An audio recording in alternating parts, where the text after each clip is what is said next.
இந்த பிரச்சனை குரல் கொடுக்குற பாஜக மணிப்பூர் விவகாரத்தில் எப்படி நடந்து கொண்டதுன்னு கேட்குறேன் இதயத்துல்லா சார். மணிப்பூர் பிரச்சனை நீண்ட ஆண்டுகால பிரச்சனை. அது மத்திய அரசினுடைய அந்த பிரச்சனை இப்ப இல்லைங்க, பல ஆண்டுகளாக காங்கிரஸ் காலத்தில் தொடங்கப்பட்டு அதை சரி செய்யக்கும் முயற்சியில் பாஜக ஈடுபட்டு கொண்டிருக்கிறது. எத்தனை பேர் அரெஸ்ட் பண்ணியிருக்காங்க, எத்தனை கிலோமீட்டருக்கு இதில் நான் முடிச்சிடறேன். எத்தனை கிலோமீட்டருக்கு நாங்கள் இன்னைக்கு ஃபென்சிங் போட்டிருக்கிறோம், எல்லை தாண்டிய தீவிரவாதம் எப்படி இருக்கு, இதெல்லாம் அது தனி வரலாறு சார். நான் அதை இங்க இருக்கிற நடத்தப்பட்ட ஒரு கொலை வழக்கோடு குற்ற வழக்கு ஒரு பாலியல் வழக்கோடு ஒப்பிடக்கூடாது. நான் ஒரே ஒரு பதில் மட்டும் கேட்டுறேன். அதாவது மனுஷபுத்திரன் அவர்கள் சொன்னாங்க 20 நான் குடிக்கவே இல்ல. மணிப்பூர் கலவரம் நடந்து 2 வருஷமா பிரதமர் இந்தியாவுக்கு மணிப்பூருக்கு மக்கள் கேக்குறாங்க. நாகராஜ்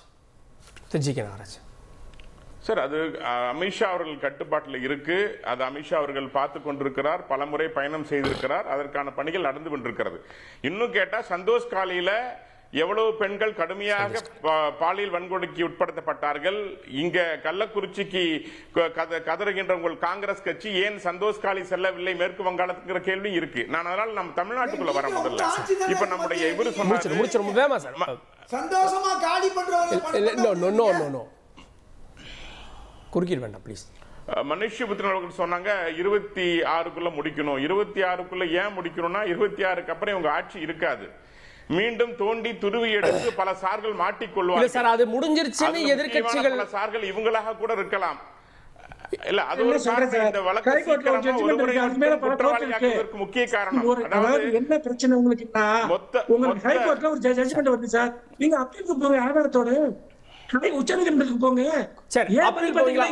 பேசுறீங்க. ஓகே ஓகே நாராஜ், என்ன பேசி முடிச்சிடுறேன் மிஸ்டர் மனுஷபுத்திரன். நீங்க தான் நாகரிகமா சொன்னீங்க. சரி ஓகே மனுஷபுத்திரன் அவர் பேசுங்க. நீங்க பேசுங்க. சார் நீதிமன்றம் தீர்ப்பு கொடுத்திருக்கு. ஏன் டென்ஷன் ஆகி நாங்க சொல்ற நீதிமன்றம் மனுஷபுத்திரன் கேக்குறேன் பதில் சொல்லுங்க. நாங்க சொல்லி நீதிமன்றம் தீர்ப்பு எழுதிச்சா? நாங்க சொல்லி அந்த தீர்ப்பு எழுதிச்சா? ஒரு நிமிஷம் மனுஷபுத்திரன் ப்ளீஸ் சார், இதுக்கு மட்டும் பதில் வாங்கி கொடுங்க சார். நாங்க சொல்லி நீதிமன்றம் தீர்ப்பு எழுதிச்சா? பதில் கேட்போம். பதில் அதுக்கு மட்டும் பதில் வாங்கி கொடுங்க சார். யார் மீது குற்றச்சாட்டு வைக்கப்பட்டிருக்கிறதோ அவர்கள் மீதுதான் காவல்துறை வழக்கு பதிவு செய்திருக்கிறதோ அதைத்தான் நீதிமன்றம் பார்வையிடுங்க. அதைத்தான் நீதிமன்றம் நீதிமன்றத்துக்கு எல்லா வகையிலும் விசாரிக்கலாம் சார். நீதிமன்றம் விசாரிக்கலாம் சார். ஒட்டி விசாரணை நடந்திருக்கிறது. இதுக்கப்புறம் தீர்ப்பு வந்ததுக்கு அப்புறம்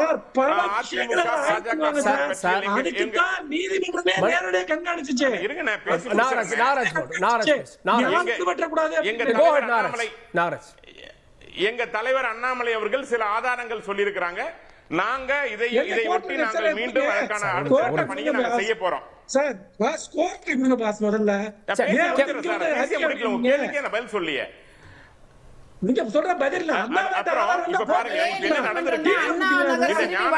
தாமாக முன் வந்து சிபிஐ கொடுத்திருக்காங்க. நீங்க வேணாம் ஏன் மேல்முறையீடு போனீங்க? அதே நீதிமன்றம் தான சொல்லுச்சு. அடிப்படையான விஷயம். கார்கே நான் பேசி முடிச்சறேன். கார்கே சார் ஒரு நிமிஷம் அவர் பேசிட்டோம். நான் பேசுறது கார்கே.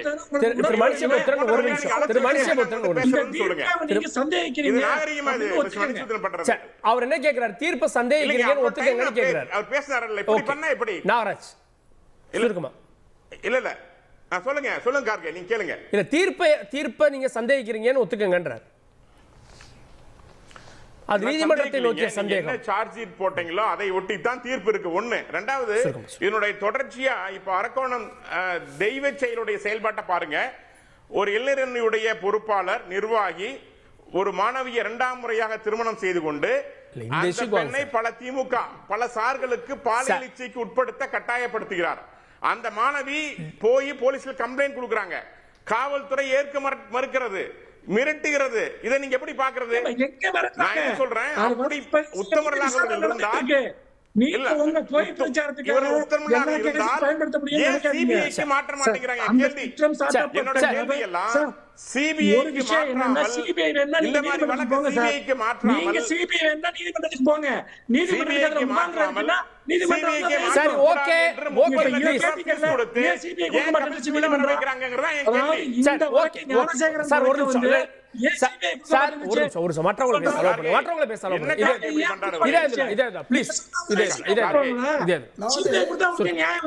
சுருக்கமா இதே கோவட். இப்ப நான் இங்கே லாவணி பாட வரல, கார்கே உங்களுக்கு மட்டுமல்ல, இதை பார்க்குற மக்களுக்கு ஒரு 4 வரி மட்டும் நான் சொல்லி முடிச்சுக்கிறேன், அவங்க விளங்கிக் கொள்வார்கள்.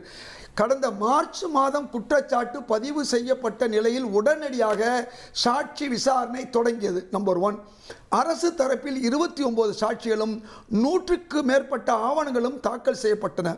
வழக்கின் சாட்சி விசாரணை தினமும் நடைபெற்றது. வழக்கின் சாட்சி விசாரணை தினமும் நடைபெற்றது. அடுத்த வரி, காவல்துறை தரப்பில் ஆஜரான வழக்கறிஞர் பாருங்க, அரசு வழக்கறிஞர் குற்றம் சாட்டப்பட்ட ஞானசேகரனுக்கு எதிரான குற்றச்சாட்டுகள் அனைத்தும் நிரூபிக்கப்பட்டன. அறிவியல் ரீதியாக ஆதாரங்கள் உள்ளன. இவர்தான் குற்றம் புரிந்துள்ளார்னு அரசுடைய வழக்கறிஞர் தெளிவா சொல்லியிருக்காரு. இங்க திமுகவுக்கு சம்பந்தமே இல்லை. அடுத்த விஷயம், எனவே அடுத்த வரி தான் ரொம்ப முக்கியம். அதிகபட்ச தண்டனை வழங்க வேண்டும் என வாதிட்டார் அரசு வழக்கறிஞர். இங்க திமுகன்னு சொல்றதுக்கு வேலை கிடையாது. ஞானசேகரனுக்கு அதிகபட்ச தண்டனை வழங்கப்பட வேண்டும் சொல்லப்பட்டிருக்கு. நாள்தோறும் விசாரணை நடந்திருக்கு. இது போன்று இந்த ஆட்சி நடந்த ஒரு அதிசயம், அபூர்வம். இதற்கு முன்பு அந்த அம்மா ஜெயலலிதா அவருடைய இல்லத்தில் நடந்த அந்த கொலைகளுக்கு இன்னைக்கு வரை என்ன கொலை என்னங்க கொடநாடு கொடநாடுன்னு ஒண்ணு இருக்கு. நம்ம தமிழ்நாடுன்னு பார்க்கும்போது கொடநாடையும் பார்க்கணும்லங்க. கொடநாடாக இல்லத்தில் நடந்த கொலை நீங்க. ஆமா, அது கொடநாடு இல்லன்னு தானே அவர் கேம்ப் ஆபீஸ் கூட சொல்லிக்கங்க, நான் வேணாங்கல. அந்த இல்லத்தில் நடந்த கொலை கொள்ளை இவ்வளவும் இன்னைக்கு வரை கண்டுபிடிக்க முடியாத அளவுக்கு அவங்க சொந்த ஆட்சி 3 வருஷம் நடந்துச்சு, 4 வருஷம் நடந்துச்சு. என்ன நடந்துச்சு? 4 வருஷம் எங்க, 5 மாசம் எங்க? சிந்திச்சு பாப்போம். ஓகே ஓகே, ஒரே வரி இல்ல நான் என்ன சொல்றேன் தெரியுமா, இதுக்கு காரண அக்கறையும் அவசரத்தையும் விருகம்பாக்கம் பெண் காவலுக்கு இழைக்கப்பட்ட அநீதிக்கு என்ன முடிவு, அது என்ன நிலையில இருக்கு, தமிழ்நாடு முழுக்க பாதிக்கப்பட்ட சிறுமிகளுக்கு போக்குவரத்து பறிக்கப்பட்ட விரைவா கொடுங்க சார். இதுக்கு மட்டும் ஒரே வரி அவசரத்தை காட்டாதீங்க தான் நாங்க சொல்றோம். அரசியல் கொடநாடு அதுக்கு வழக்கு பதிவு போட்டு பெயில் எடுத்தது திமுக வழக்கறிஞர். சரி ஓகே, ஒரே வரி மனுஷபுத்திரன் தீர்ப்பு வரும். மனுஷபுத்திரன் ஒரே வரி, அதாவது அவங்க கவலையே பட வேணாம், எல்லா வழக்குலையும் தீர்ப்பு வரும்.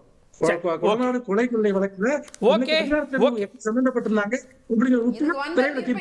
ஓகே பொறுத்து பார்க்கலாம். ஓகே கண்டிப்பா ரைட். ஓகே,